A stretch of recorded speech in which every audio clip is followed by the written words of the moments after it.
হুট করেই স্কুলে ভর্তি হলেন দীপজল। ঢাকায় চলচ্চিত্রের মুভিলর্ড ও দানবীর খ্যাত অভিনেতা মনোয়ার হোসেন দীপজল পালন করছেন বাংলাদেশ চলচ্চিত্র শিল্পী সমিতির সাধারণ সম্পাদকের দায়িত্ব।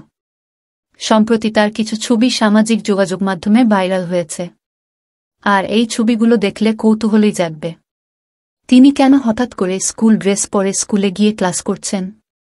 নেটিজেনরাও হয়তো বিস্ময়বোধ করছেন দীপজল স্কুলে গিয়ে এই বয়সে কেন পড়াশোনা করছেন। যদিও শিক্ষার কোনো বয়স নেই। সব বয়সের মানুষই সবসময় নানা উপায়ে শিক্ষা গ্রহণ করতেই পারে। জানা গেছে, দীপজলের এটা বাস্তব জীবনের কোনো ঘটনা নয়। একটি চলচ্চিত্রে তিনি স্কুলে যাতায়াত শুরু করেছিলেন। এর অবশ্য উদ্দেশ্য রয়েছে, মূলত সেই স্কুলের শিক্ষিকা মৌ খানের প্রেমে পড়েন দীপজল। এরপর থেকে নানাভাবেই ইমপ্রেস করতে শুরু করেন মৌকে। যদিও ক্লাসে মৌ তাকে শিক্ষা নেওয়ার ব্যাপারে নাকচ করে দিতে চান, বলেন, যারা মাস্তানি, গুন্ডামি করে তাদের দ্বারা শিক্ষা গ্রহণ সম্ভব নয়। এই সিনেমায় দীপজল থাকেন একজন ভয়ঙ্কর সন্ত্রাসী। সেই সন্ত্রাসবাদ থেকে প্রেমে পড়ে যান দীপজল। এরপর তার মধ্যে পরিবর্তন শুরু হয়। সম্প্রতিও দীপজলের ফেসবুক পেজ থেকে এমন একটি ভিডিও প্রকাশ করেন। সেই ভিডিওটি সিনেমার অংশবিশেষ।